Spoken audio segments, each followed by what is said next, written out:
तो finally power star Pawan Singh का new year के गाने का क्लिप हो चुका है वायरल। जी हाँ guys, power star Pawan Singh का कुछ क्लिप हुआ वायरल जो कि हम आपको इस वीडियो में दिखाएंगे। और आपको बता देना चाहेंगे कि भोजपुरी में पहली बार ऐसा हो रहा है कि हेलीकॉप्टर के साथ शूटिंग हो रहा है और वो भी पवन सिंह बाउंसर के साथ एंट्री मार रहे हैं। जी हाँ गाइस, बहुत ही खतरनाक लुक है। और बात करें एंट्री की, तो ऐसा एंट्री अब तक पवन सिंह ने खुद नहीं दिया था, तो भोजपुरी में क्या कोई देगा।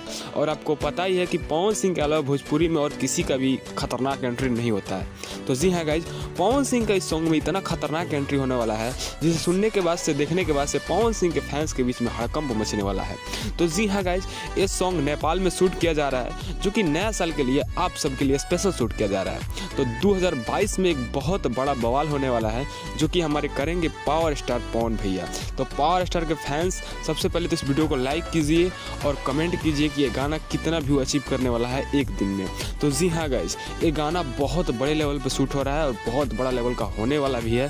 और नेपाल में इसका शूटिंग चल रहा है, शूटिंग हो चुका है पूरी तरह से कंप्लीट, कुछ एडिट वगैरह बाकी है। एडिट भी शायद कंप्लीट हो चुका है, लेकिन रिलीजिंग का डेट कंफर्म नहीं हुआ है। कंफर्म किया जा रहा है कि आखिर ये गाना आप सबके बीच कब लाया जाए। लेकिन पावर स्टार पवन सिंह बोले हैं कि बहुत ही जल्द 25 दिसंबर के बाद से ही वो सॉन्ग आपको देखने को मिलेगा। लेकिन आप फिलहाल क्लिप देख के आनंद लीजिए और बताइए कि आपको क्लिप कैसा लग रहा है और पावर स्टार पवन सिंह के इस गाने को सुनने के लिए आप कितना एक्साइटेड हैं, ये हमें कमेंट बॉक्स में ज़रूर जाके बता दीजिएगा। मिलते हैं पवन सिंह के किसी खतरनाक और अपडेट के साथ, तब तक के लिए जय हिंद, जय भारत।